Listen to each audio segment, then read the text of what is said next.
जी, अस्सलाम वालेकुम व्यूअर्स। आज का हमारा टॉपिक ऑफ डिस्कशन बड़ा ही फंडामेंटल किस्म का, यूँ कहें कि वर्दी किस्म का टॉपिक है, जिससे तकरीबन प्राइमरी क्लासेस से लेके मास्टर्स लेवल तक हर किस्म का जो मतलब स्टूडेंट है, हर लेवल का जो स्टूडेंट है, उसका वास्ता पड़ता है और तकरीबन हर किस्म के टेस्ट में भी ये पूछा जाता है। तो खैर एक आई बिलीव कि ये ऐसा टॉपिक है जिसकी सिग्निफिकेंस, ये इंपॉर्टेंस है all and sundry, I mean सारे लोग ही वाकिफ़ हैं। तो इस पे ज़्यादा हम टाइम नहीं लगाते इसकी सिग्निफिकेंस या इम्पोर्टेंस को डिस्क्राइब करने में। तो बग़ैर फॉर्मेलिटीज़ की तरफ जाए, हम जो है अपना टॉपिक को फार्मली स्टार्ट करते हैं। सबसे पहले अगर पार्ट्स ऑफ स्पीच को ओवरऑल या फार्मली हम डिफ़ाइन करना चाहें या उसके कॉन्सेप्ट लेना चाहें, तो वो यूँ होगा कि वो तमाम पार्ट्स, वो तमाम वर्ड्स, वो स्मॉलेस्ट यूनिट्स और लेक्सिकॉन जिन्हें इस्तेमाल किया जाता है एक ग्रामेटिकली एरर फ्री सेंटेंस को कॉन्स्टिट्यूट करने के लिए, वो तमाम स्मॉलेस्ट यूनिट्स, वो तमाम पार्ट्स जिन्हें इस्तेमाल किया जाता है ग्रामर में, वो तमाम पार्ट्स कहलाते हैं कलेक्टिवली पार्ट्स ऑफ स्पीच। ठीक हो गया जी। तो पार्ट्स ऑफ स्पीच में जो सबसे पहला और बुनियादी सा पार्ट ऑफ स्पीच है, that is noun. Noun basically is a name of a person, place, thing और एन आइडिया। मतलब अगर इसे और थोड़ा सा हम सिंप्लीफाई कर लें तो हम यूँ कह सकते हैं कि नाउन किसी भी चीज़ का जो नाम है, दैट इज़ कॉल्ड नाउन। अब ये चीज़ें एनिमेट हो सकती हैं, इनएनिमेट हो सकती हैं, मूवेबल हो सकती हैं, इमूवेबल हो सकती हैं, काउंटेबल चीज़ें हो सकती हैं, अनकाउंटेबल हो सकती हैं। तो सिंपली इस चीज़ को हम कंक्लूड करने के लिए ये कह सकते हैं कि किसी भी चीज़ का जो नाम है, जो इसम है, दैट इज़ कॉल्ड नाउन। ठीक हो गया जी। उसके बाद नंबर 2 पे आता है प्रोनाउन। आप देखें कि प्रोनाउन का जो वर्ड है, प्रोनाउंस करते हुए ये मिलता जुलता है नाउन से। मतलब आप यूँ समझें कि नाउन से ही डिराइव किया गया है। तो कॉन्सेप्ट भी इसका उसी से मिलता जुलता है, आप यूँ कहें, क्योंकि उसी से ड्राइव किया गया है। तो इससे आपने प्रोनाउन को नाउन से ही रिलेट रखना है अपनी अंडरस्टैंडिंग के लिए। तो वो वाला वर्ड या ग्रुप ऑफ वर्ड समटाइम्स जो कि नाउन को रिप्लेस कर देता है in a sentence is called pronoun. A word which replaces a noun is called a pronoun. ये एक सिंपलेस्ट आप यूँ कहें या एक जो शॉर्टेस्ट आसान सी जो डेफिनेशन है वो ये है कि वो वाला लफ्ज़ जो एक नाउन या प्रोनाउन को रिप्लेस करता है, दैट इज़ कॉल्ड प्रोनाउन। मसलन आपको एक एग्ज़ाम्पल देता हूँ कि हम कोई भी फॉर एग्ज़ाम्पल ऐसे लिख रहे हैं कायदे आज़म पे, अल्लामा इकबाल पे, तो हम यूँ स्टार्ट करते हैं कि Allama Iqbal was born on November 9, 1877. He got his early education from Sialkot and he did this and that. अब बात यह है कि वो जो ही का सीगा है, एक्चुअली वो डिनोट कर रहा है अल्लामा इकबाल को ही, लेकिन पहले हमने अल्लामा इकबाल उनका नाम इस्तेमाल किया, तो वो नाम एक बंदे का है, तो दैट इज़ कॉल्ड नाउन। अब वो ही जो है बेसिकली है अल्लामा इकबाल ही, ठीक है, लेकिन ही का वर्ड बार बार सेंटेंस में यूज़ हो रहा है, तो नाउन को रिप्लेस कर दिया ही ने, तो ही अब यहाँ पे क्या है, प्रोनाउन। तो ये तमाम जो वर्ड्स हैं, he, she, it, I, we, they, you, ये तमाम आपके वर्ड्स कहलाते हैं जी प्रोनाउन।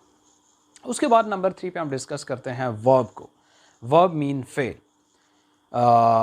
वर्ब बेसिकली जो है एक एक्शन को शो करता है एक सेंटेंस के अंदर, जो एक्शन को, जो एक काम को, जो एक फेल को वर्ड शो करता है, या नंबर 2 एक कंडीशन को, एक हालत को बयान करता है, तो उसे आप कहते हैं जी वर्ब। एक्शन वाली आपको एग्जांपल देता हूँ कि प्ले, ईट, स्लीप, ये सारे जो हैं आपके वर्ब हैं, यानी काम हैं। मतलब he is playing in the ground, वो प्ले ग्राउंड में खेल रहा है। She is sleeping in the room, वो कमरे में सो रही है। अब काम जो जो इसमें हो रहे हैं, सो ये वाले जो काम को, जो एक्शन को शो कर रहे हैं वर्ड्स, ये कहलाते हैं आपके वर्ब्स। दूसरी जो वर्ब की आपको कंडीशन वाली डेफिनेशन में मतलब पॉइंट को मेंशन किया, उसमें आप यूँ कह सकते हैं कि आई एम अ स्टूडेंट या आई एम अ टीचर। तो एम का जो वर्ड है वो एक कंडीशन को बता रहा है कि आई एम अ टीचर, मैं एक उस्ताद हूँ। तो एम यहाँ पे वर्ब के तौर पे इस्तेमाल हुआ है। अच्छा, उसके बाद आता है जी एडवर्ब। जैसे नाउन से मिलता जुलता प्रोनाउन था, इसी तरह ही वर्ब से जो है एडवर्ब मिलता जुलता है। आपने वर्ड से भी, जैसा कि उसकी प्रोनाउंसिएशन से ज़ाहिर है, आपने इसको इसी के साथ ही रिलेट करके रखना है। तो adverb is a word which adds almost always something to the meaning of a verb and often to the meaning of another adverb or adjective. मतलब सिंपली एडवर्ब एक ऐसा वर्ड है जो कि वर्ब के मानी को मॉडिफाई करता है, उसमें कमी बेशी करता है, या सम टाइम किसी और एडजेक्टिव या एडवर्ब के मानी में कमी बेशी करता है, तो ये वाला लफ्ज़ आपका एडवर्ब कहलाता है. For example, effectively, slowly, he is walking slowly. वो चल रहा है, कैसे चल रहा है? slowly. तो अब वर्ब के मानी में कमी बेशी कर रहा है slowly का वर्ड, तो slowly इस सेंटेंस में एडवर्ब आ गया. इसी तरह he communicates effectively. he communicates effectively. वो कम्युनिकेट करता है, कैसे करता है? effectively. तो वर्ब के मानी में इजाफा कर रहा है effectively का वर्ड, तो effectively यहाँ पे एडवर्ब के तौर पे इस्तेमाल हुआ. उसके बाद आते हैं जी प्रेपोजिशन पे. प्रेपोजिशन एक नाउन से पहले आता है और एक नाउन के बाद आता है, यानी एक नाउन की दूसरे नाउन के लिहाज से जो डायरेक्शन, जो लोकेशन, जो पोजीशन है, जो रिलेशनशिप है उन दोनों नाउन्स या प्रोनाउंस का, उसे शो करने के लिए जो वर्ड्स इस्तेमाल होते हैं, those are called preposition. For example, in, at, above, below, etcetera. उसके बाद एक और जो पार्ट्स ऑफ स्पीच का पार्ट है वो है जी एडजेक्टिव. एडजेक्टिव एक ऐसा वर्ड है जो कि एक नाउन या फिर प्रोनाउन के मानी को मॉडिफाई करता है, उसमें कमी बेशी करता है, तो ऐसा वर्ड कहलाता है जी एडजेक्टिव.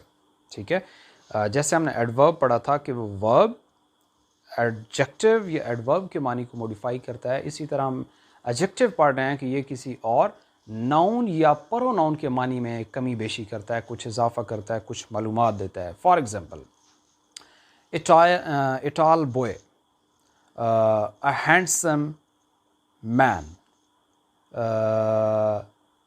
the silent lady. अब ये सारे वर्ड्स जो हैं ये नाउन को या किसी प्रोनाउन को जो हैं वो मॉडिफाई कर रहे हैं, कुछ कमी बेशी कर रहे हैं, तो ये यहाँ पे एज एन एडजेक्टिव इस्तेमाल हुए. उसके बाद आता है जी कंजंक्शंस. कंजंक्शंस जो होते हैं आपने याद रखना है जंक्शन से.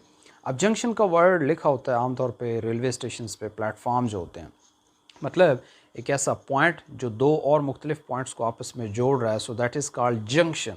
तो जंक्शन से आपने याद रखना है कंजंक्शन, कि वो वाले वर्ड्स जो दो मुख्तलिफ वर्ड्स को, दो मुख्तलिफ फ्रेजेस को या दो मुख्तलिफ क्लासेस को आपस में जोड़ते हैं, ब्रिज अप करते हैं, तो ऐसे वर्ड्स कहलाते हैं जी कंजंक्शंस. तो पहले जैसे मेंशन किया है, कंजंक्शन को आपने रिलेट करना है जी जंक्शन के वर्ड से.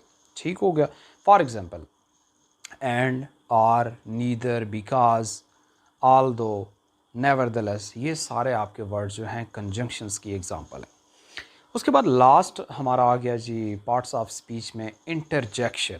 इंटरजेक्शन कि वो वाले वर्ड्स जो सडन इमोशंस को शो करते हैं. अब वो इमोशंस या फीलिंग्स खुशी की भी हो सकती हैं और गमी की भी हो सकती हैं, तो मतलब सडन जो इमोशंस हैं उन्हें शो करने वाले जो वर्ड्स हैं उन्हें आप कहते हैं जी interjection. For example, alas, oh sorry, hurrah, oh God, ये तमाम जो वर्ड्स हैं ये कहलाते हैं interjection. So this was all about parts of speech. See you in the next video. Thank you very much.